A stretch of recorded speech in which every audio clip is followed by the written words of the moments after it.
there's a season for preparing and there's a season for appearing. Most of the time, I think, at least from my own personal experience, there's always this hurry, there's this impatience of wanting to appear, right? And most of the time, we forget that we need to actually prepare. Now, what do I mean by this? Prepare is just that phase where you're putting resources together, you're gathering expertise, you're gaining skills, you're collaborating, you're getting connect. In terms of war, right, before any war is waged, right, you find generals and kings and queens, basically leaders of fleets, leaders of countries, leaders of states. What they do is just gather resources together, gather people together, gather a lot of things together to prepare for this battle, to prepare for this war, right? And the war doesn't start or the campaign doesn't start until all the resources are in place. And I think this still applies on a personal level, right? And I can paint this picture with some biblical characters. Let's start with Esther. I have three in mind. There's Esther, there's Daniel, and then Jesus. So for Esther, when the king wanted to select the new queen, but one of the things they did was to prepare the candidates before they would appear before the king. And during the preparation stage, one of the things they did for them was to immerse them in fragrance, right? So, the general thing is when you want to smell nice, you buy fragrances online and then you spray it on a daily basis. What they did for these ladies was to basically soak them in the fragrance bag. By the time they are done, there wouldn't be any difference in their natural scent and the scent from those sweet fragrances, right? They immerse them in those fragrances. And for us as individuals, we need those phases, right? Where we immerse ourselves in knowledge and skill in whatever it is we're aiming for.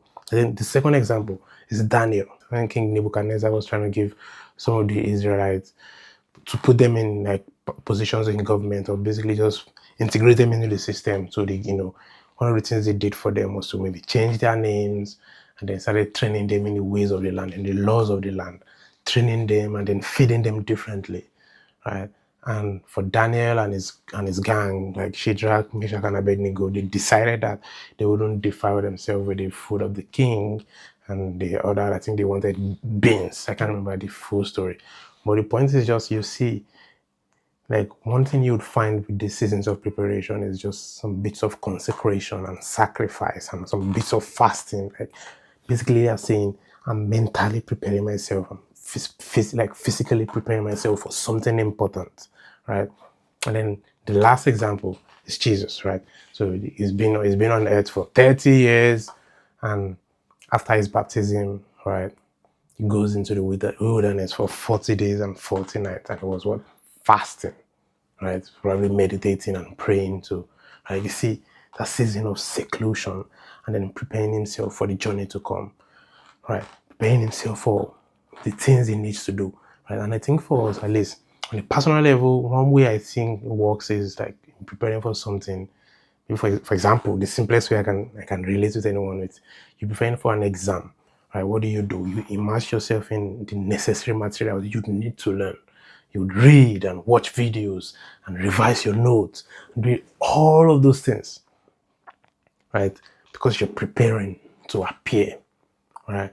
And then there's this saying again that comes from Jesus that says, no man starts to build a house without first sitting down and then counting the costs, right? Counting the cost is you checking, do I have enough resources to do this, right? So because the other end of the saying is so that when he builds it, people will look at him and laugh and say, oh, he started what he couldn't finish. Like he started, he didn't finish, right?